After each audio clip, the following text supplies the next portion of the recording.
Hola, buenos días, alumnos de la materia de biología. Pues vamos a continuar con estos videos donde se tratan de explicar los principales puntos que constituyen a cada uno de los procesos metabólicos que utilizan a su vez los organismos para obtener energía.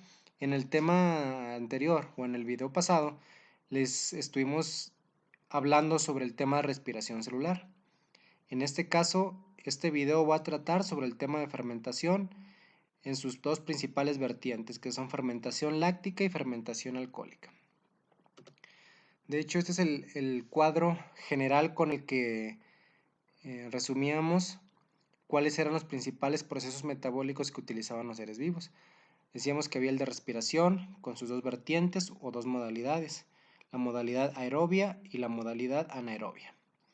También tenemos fermentación, que es el que vamos a hablar en este video, con dos de sus principales modalidades. La fermentación tiene diferentes vertientes o formas en que se presenta, pero nosotros vamos a hablar principalmente de la láctica y de la alcohólica. Ya posteriormente vamos a estar hablando de la fotosíntesis. Bueno, así como decíamos que el proceso de respiración celular era llevado a cabo por ciertos tipos de seres vivos, la fermentación también va a seguir siendo un proceso metabólico que, como ya lo hemos repetido muchas veces, lo van a utilizar algunos organismos para obtener energía, ¿sí? Decíamos en la respiración celular que los principales organismos que llevaban a cabo ese proceso eran los organismos del reino Animalia y también algunos tipos de hongos que eran los que desempeñaban la respiración celular para obtener energía. En este caso, la fermentación va a ser utilizada por unos tipos de organismos muy específicos, principalmente, aunque no exclusivamente, microorganismos.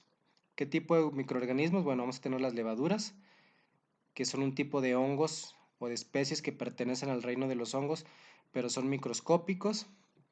También vamos a tener algunos tipos de bacterias y también vamos a tener la situación de que algunos tejidos de algunos animales, y entre ellos incluido al ser humano, van a tener la capacidad de llevar a cabo el proceso de fermentación para obtener energía. Habíamos dicho también que la respiración celular estaba conformada por tres etapas principales: la glicólisis o glucólisis, el ciclo de Krebs y el transporte de electrones. Para este caso, hablar de fermentación, vamos a hablar en teoría de un proceso que es un poco más sencillo, porque dos de las etapas que se llevan a cabo en el proceso anterior no se realizan, que son el ciclo de Krebs y el transporte de electrones. Nada más vamos a estar hablando prácticamente de un proceso de glucólisis que se ve complementado con una serie de reacciones que son las que vamos a hablar en este video. Decíamos que si estamos hablando de un proceso metabólico, vamos a estar hablando de obtención de energía. Entonces, en el video anterior decíamos cuánta energía se podía obtener para el proceso de respiración celular. En este caso, para fermentación, vamos a tener que es un proceso metabólico que tiene un rendimiento significativamente más bajo que la respiración celular, ya que a diferencia del anterior que se producían 36 moléculas de ATP, en este caso nada más vamos a producir o se van a producir 2 moléculas de ATP por cada molécula de glucosa que entre al proceso de fermentación. Ustedes podrán decir, entonces, ¿para qué los organismos llevan a cabo este proceso si prácticamente van a generar muy poca energía? Pero resulta que hay condiciones en las cuales no se puede llevar la respiración celular y por ende los organismos tienen que seguir utilizando algún otro proceso para obtener energía, que es lo que vamos a ir tratando de explicar ahorita poco a poco. Ok, la respiración celular decíamos que se llevaba a cabo en el citoplasma, pero la mayor parte de ella o la parte donde se producía más ATP eran en los organelos llamados mitocondrias, que eran en estas estructuras. En este caso, para la fermentación, vamos a tener, a diferencia del anterior, que se va a llevar a cabo en la parte interna de la célula llamada citoplasma, ¿sí? Al no haber ciclo de Krebs y tampoco haber cadena de transporte de electrones, pues obviamente no va a haber la participación de este organelo en este proceso de obtención de energía. Ok, entonces vamos a empezar con esto. Esta diapositiva que yo les pongo aquí es exactamente lo mismo que les expliqué en el video anterior, con la diferencia pues que se lo presento todo así de manera completa en el video anterior, fuimos explicando esto paso por paso de cómo ingresaba la glucosa al citoplasma, etcétera. En este caso yo se los dejo todo completo para que vean que aun cuando yo se los traté de explicar de forma muy general, el proceso de respiración aerobia es un proceso algo complejo, donde se involucra un gran número de reacciones, de moléculas, de elementos, de compuestos que son necesarios para llegar a ese rendimiento de ATP. ¿Sí? Entonces, para que se lleve a cabo esto, lógicamente se espera que necesitemos cierta cantidad de tiempo para que se pueda llevar a cabo el proceso de ATP. Entonces, miren, vamos a ir relacionando poco a poco cada uno de estos conceptos.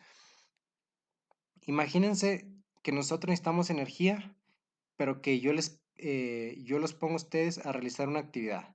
Yo les digo, ustedes tienen que hacer una caminata de una distancia de 500 metros. ¿Qué va a pasar si ustedes realizan esa caminata sin ningún tipo de esfuerzo? Pues probablemente cuando lleguen al final de esa distancia, de ese recorrido, pues probablemente no vaya a haber cambios significativos en su cuerpo o eventos extraordinarios que estén sucediendo. Pero ¿qué pasa si yo les digo que recorran esos mismos 500 metros en vez de caminando, corriendo? Pues obviamente cuando ustedes llegan al final de esa etapa van a ver algunas situaciones que fueron diferentes a la simple caminata. ¿Cuáles van a ser esas situaciones? Pues primeramente van a llegar muy agitados, van a llegar cansados, van a llegar muy probablemente adoloridos, enrojecidos, sudando, muy probablemente vayan a requerir intervalos de tiempo para descansar antes de terminar la carrera. Son situaciones que son diferentes a una simple caminata. ¿Por qué creen ustedes que se presenten esas situaciones diferentes? Porque le estamos diciendo al cuerpo, genérame energía. Si yo voy a caminar, le estoy diciendo, genérame energía para poder realizar la caminata. Pero el cuerpo va a requerir cierto tiempo. Si nosotros realizamos la caminata de una manera tranquila, pues tal vez le estamos dando el tiempo suficiente para que se lleve a cabo todo esto y se generen los ATPs. Pero si corremos, tal vez no le estamos dando el tiempo suficiente para que se generen los ATPs, ¿sí? Le decíamos que probablemente llegamos agitados porque el cuerpo lo que está demandando es más oxígeno para que se puedan producir esos ATPs. Eh, También que si no han consumido los alimentos o la energía necesaria, probablemente van a llegar muy débiles, muy cansados, mareados incluso. Entonces, imagínense que la célula, si pudiera hablar, diría, pues sí te voy a dar la energía que tú estás requiriendo, pero si no me das el tiempo, no te voy a alcanzar a producir esa cantidad de energía, esos ATP. Entonces, en esas condiciones, muchas veces los ciertos tejidos, en este caso el músculo, pueden optar por otras medidas de obtención de energía que sean mucho más rápidas, tal vez no eficientes en cantidad, pero sí mucho más rápidas. ¿Y cuál es esos procesos? Pues en este caso vamos a estar hablando del proceso metabólico de la fermentación, que primeramente vamos a hablar de la fermentación láctica. Imagínense que tenemos nuevamente esta parte que la célula y esta parte blanca sería el entorno con el que está interactuando la célula.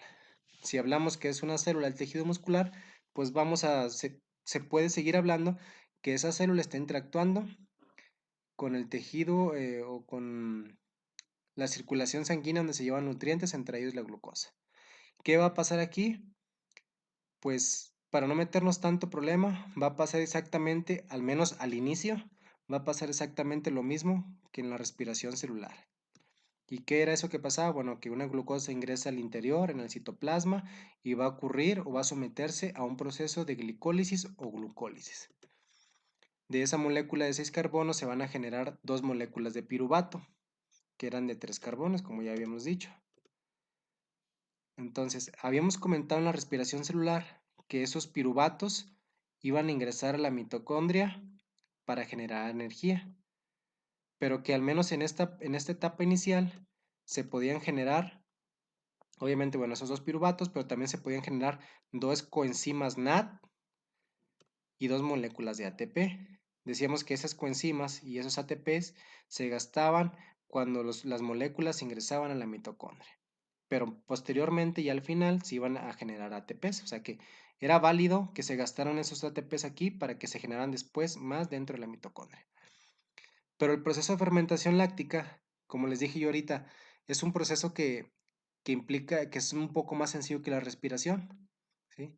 Si nosotros le demandamos a la célula que nos genere mucha energía en poco tiempo, eh, pues puede llegar a un momento en que se le complique a la célula obtener eh, esa cantidad de energía necesaria. Entonces, ¿qué es lo que hace la célula? Bueno, en vez de llevar a cabo todas las etapas de ciclo de Krebs y transporte, cadena de transporte de electrones que se desarrollaban dentro de la célula, utiliza o aprovecha los ATPs que se han producido, que se han generado, perdón, cuando se degradó la glucosa en dos moléculas de piruvato, ¿sí? Entonces, esto ocurre dentro del citoplasma, dentro de la parte azul.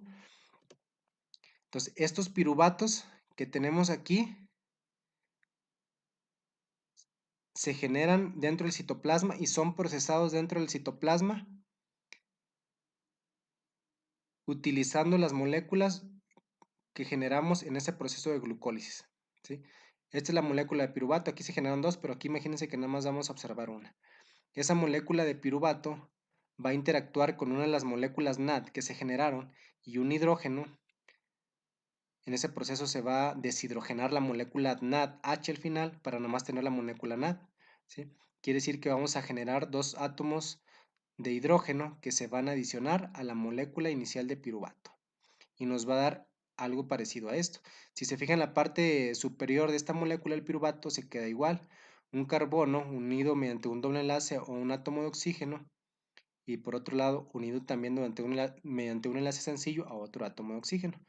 Pero el carbono central, en vez de estar unido mediante un doble enlace a un átomo de oxígeno, se va a unir a dos, o se le van a adicionar dos átomos de hidrógeno, que decíamos se desprenden de acá, un hidrógeno de la coenzima NAD y un hidrógeno adicional.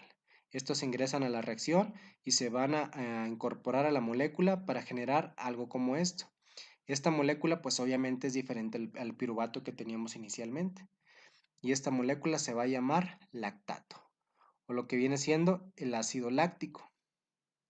Entonces, si se fijan, aquí ya no se gastaron ATP, como si se gastaban en la respiración cuando tratábamos de ingresar las coenzimas NAD a la mitocondria. Entonces, esos dos ATPs quedan disponibles para la célula, para que la célula los utilice como energía. Entonces, en este proceso de fermentación láctica, prácticamente se estaría terminando aquí. De una molécula de glucosa se producen dos piruvatos, las cuales interactúan con las coenzimas NAD para generar una molécula de lactato o bien de ácido láctico. Esto es importante, les digo, porque reduces el tiempo. No estás produciendo los 36 ATPs, pero estás generando una energía rápida que sea disponible para el tejido, para la célula y en dado caso para el organismo. Todo este proceso que se lleva, que estamos hablando, que estamos explicando, se lleva a cabo en la parte azul, que es en el citoplasma. Entonces, ¿cómo podemos relacionar esto con situaciones reales? Es lo que yo busco siempre, que un proceso que ustedes estén tratando de comprender, que lo traten de relacionar y que no lo vean como algo aislado, que le traten de encontrar el propósito o la situación de la vida diaria con la cual se relaciona. En este caso, yo les voy a presentar un ejemplo de algunas situaciones que se presentan durante el ejercicio. No sé si alguien de ustedes ha tenido la oportunidad o alguna vez ha hecho ejercicio en un gimnasio o ha realizado algún tipo de ejercicio un poco más pesado al que realizan de manera común. Cuando una persona que no realiza ejercicio empieza, por ejemplo, alguna rutina, por ejemplo, una rutina para fortalecer los músculos de la pierna, aquellos que ya lo han realizado se les va a venir a la mente de forma muy rápida esta situación y aquellos que no lo hayan realizado, el día que se llegue a presentar se van a acordar también de este momento, de esta situación. Resulta que cuando una persona que no está adaptada a un ejercicio pesado y de repente empieza con una rutina, va a tener que al siguiente día sus tejidos, sus músculos van a sentir un dolor muy intenso en esa parte que trabajaron en el gimnasio o en algún tipo de ejercicio. ¿Por qué creen ustedes que tengan ese dolor? Si su cuerpo no estaba acostumbrado a realizar un ejercicio intenso, nada más trabajaba con la respiración celular. Pero si ustedes realizan un ejercicio más rápido, más intenso de lo que normalmente lo hacían, sus tejidos están diciendo, ¿sabes qué? Yo no te alcanzo a producir la energía que requieres no me estás dando el tiempo que yo necesito para producirte los 36 ATP. Entonces voy a utilizar un proceso más rápido que no me va a dar tanta energía, pero sí me va a dar un poco al menos de la energía que tú me estás pidiendo. Entonces se lleva a cabo en ese proceso, en vez de la respiración celular, se lleva a cabo la fermentación láctica. Es decir, que la glucosa se degrada rápidamente en el citoplasma y esos dos ATPs que se liberaron son los que se van a utilizar para aprovechar energía. Pero en ese proceso no nada más se producen ATP, ustedes ya vieron que también se produce el lactato o el ácido láctico. Entonces, ¿qué pasa con ese ácido láctico? Si bien no es una sustancia tan corrosiva, por ejemplo, como el ácido clorhídrico, que es el que se produce en el estómago, no deja de ser un ácido. Y ese ácido láctico, cuando se acumula en los tejidos, es el que les provoca un dolor intenso al día siguiente de hacer un ejercicio. Si se fijan, si ustedes entienden ese proceso, pueden entender cuál es la situación que pasa cuando ustedes pueden realizar ese tipo de actividades. En los atletas de alto rendimiento, por ejemplo, ellos lo que buscan mediante un entrenamiento específico, entrenar a sus tejidos para que no lleven a cabo este procedimiento de fermentación láctica, porque esa fermentación láctica les va a hacer que se produzca más ácido y sus músculos van a manifestar cierto dolor, lo que les va a ocasionar que su rendimiento baje. Entonces, los atletas, mediante diversas rutinas de ejercicio, mediante diversas preparaciones em, físicas, entrenamiento físico, rutinas específicas, incluso entrenamiento médico, pueden llegar a alcanzar o a educar, por así decirlo, a los tejidos para que realicen la respiración celular y no la fermentación láctica. ¿Qué otra importancia puede tener estos procesos? Bueno, resulta que a partir de esos procedimientos de la fermentación láctica, manipulando los organismos que llevan a cabo este tipo de procesos metabólicos, se pueden generar ciertos productos. Yo les puse aquí el ejemplo de la fermentación cuando se lleva a cabo por los tejidos, pero también decíamos de los tejidos musculares de un ser humano. Pero también decíamos que la fermentación láctica la pueden llevar a cabo algunas levaduras, que son tipos de hongos, y algunas bacterias. Entonces, si se manipulan esas bacterias o esas levaduras, mediante diferentes procesos podemos obtener algunos productos como lo es el yogur, algunos tipos de pan, algunos fermentados a partir de uva, etcétera. Entonces, también tiene una importancia económica poder saber estos procedimientos, porque a partir de la manipulación de estos procesos metabólicos, hay algunas empresas que se ven beneficiadas ya que generan productos, generan ingresos económicos. Entonces ya ven ustedes que sí tiene una importancia aprender esos conceptos. Hay muchas personas que han podido generar algún tipo de empresas pequeñas, por ejemplo, algunas microempresas para producción de yogur que, que se han establecido, ya que las personas que las establecen han podido entender o comprender bien estos procesos metabólicos. Bueno, eso era en relación a la fermentación láctica, pero hay otro tipo de fermentación, que es la fermentación alcohólica. En la fermentación alcohólica vamos a partir de que la célula también requiere energía. Aquí ya no les voy a poner el tejido circulatorio, porque ya no voy a hablar de un tejido muscular, voy a referirme, por ejemplo, a una bacteria. ¿Sí? En el proceso de fermentación láctica, la célula, por ejemplo, de una bacteria va a estar en contacto con glucosas del exterior. ¿Qué va a pasar? Bueno, prácticamente lo mismo al inicio, ingresa a la célula, esa glucosa va a someterse a un proceso de glucólisis, se van a producir dos moléculas de piruvato. De esas dos moléculas de piruvato, bueno, aparte de esas dos moléculas de piruvato, también se van a producir lo mismo que decíamos en la respiración celular y en la fermentación láctica, se van a producir a partir de una molécula de glucosa dos piruvatos, dos coenzimas NAD y dos moléculas de ATP. Pero a diferencia del proceso pasado, el piruvato puede llevar a cabo otra reacción, ¿sí? Que es esa molécula de piruvato, mediante la adición de un hidrógeno, puede quitársela a la molécula dos átomos de oxígeno y un átomo de carbono, para en vez de tener una molécula como esta, tener una molécula más sencilla como esta, que se llama acetaldehído, ¿sí? Que es un grupo alquilo unido a un carbono que vamos a tener aquí representado con esta unión de los tres enlaces, unido mediante un doble enlace a un oxígeno y por otro lado unido a un hidrógeno. Este acetaldehído puede seguir entrando en otro tipo de reacciones. De forma general entra a otra reacción donde a partir de el ingreso de una molécula NAD y un hidrógeno se le pueden agregar dos átomos de hidrógeno. El grupo alquilo se mantiene igual, pero en vez de tener, como teníamos acá al inicio, un carbono unido mediante un doble enlace a un hidrógeno, vamos a tener que a un oxígeno, perdón, vamos a tener que a ese oxígeno se le agrega un hidrógeno y nos va a dar un grupo hidroxilo, que es el OH. Y aparte teníamos que este NAD nos aporta un hidrógeno, que se va a unir mediante un enlace sencillo al carbono que tendríamos aquí en esta parte. Esta estructura que se forma aquí ya no se va a llamar acetaldehído, se va a llamar etanol. Etanol viene siendo un alcohol.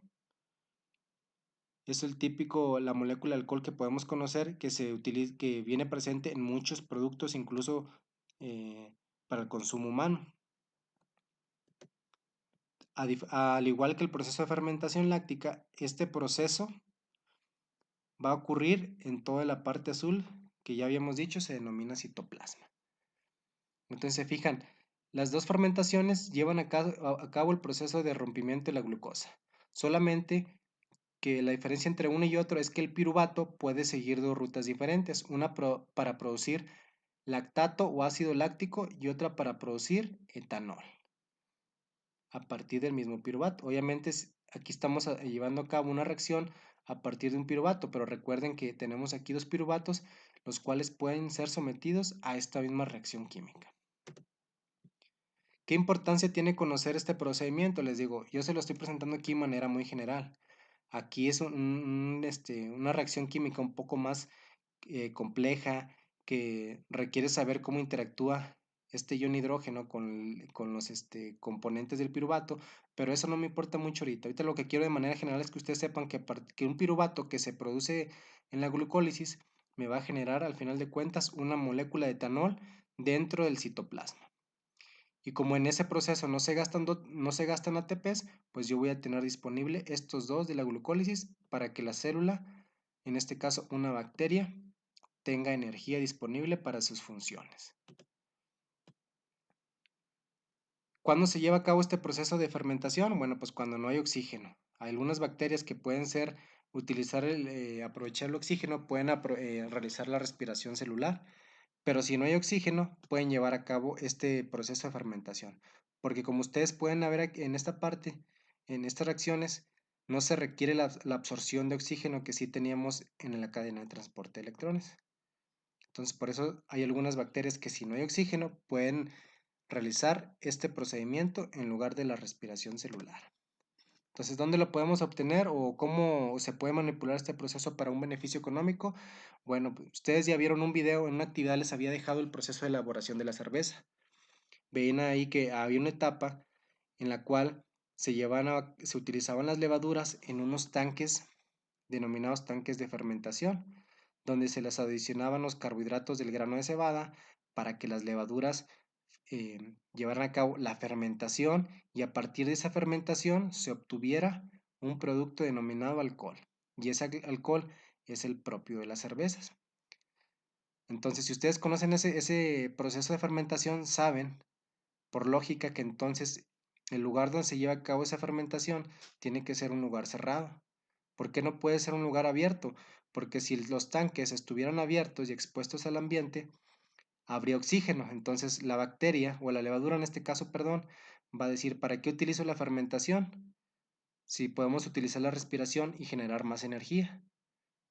Y pues obviamente para ellos, para la levadura va a ser mucho mejor, pero resulta que de ese proceso pues no se obtiene el alcohol.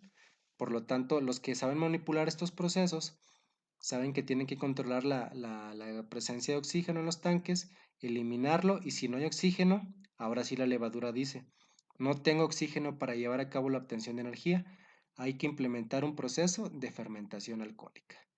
La levadura está muy a gusto porque obtiene su energía a partir de una molécula de glucosa, y los que manejan estas empresas también están muy a gustos porque la levadura pueden producir el etanol o el alcohol, que a final de cuentas va a ser útil para que puedan elaborar la cerveza. También hay muchos vinos que se pueden elaborar a partir de este proceso metabólico.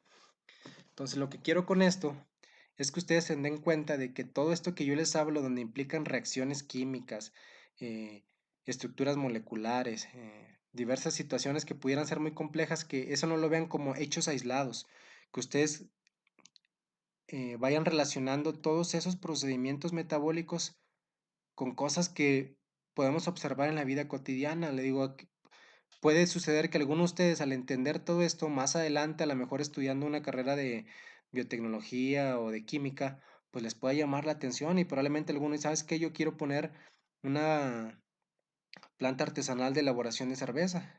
Y obviamente pues tienen que conocer estos procedimientos que son la base de la producción correcta de primero del alcohol y probablemente y después del producto final que va a ser la cerveza, el vino o el producto que ustedes vayan a estar interesados en generar, perdón. Entonces, este va a ser el segundo procedimiento o proceso metabólico, que es el de la fermentación con sus dos vertientes. En el siguiente tema vamos a hablar de otro proceso que es el que realizan los organismos autótrofos, como son las plantas y algas, denominado fotosíntesis. Por lo pronto en este video va a ser todo. Por favor siga las indicaciones que se le va a dejar en la tarea de claro. Muchas gracias.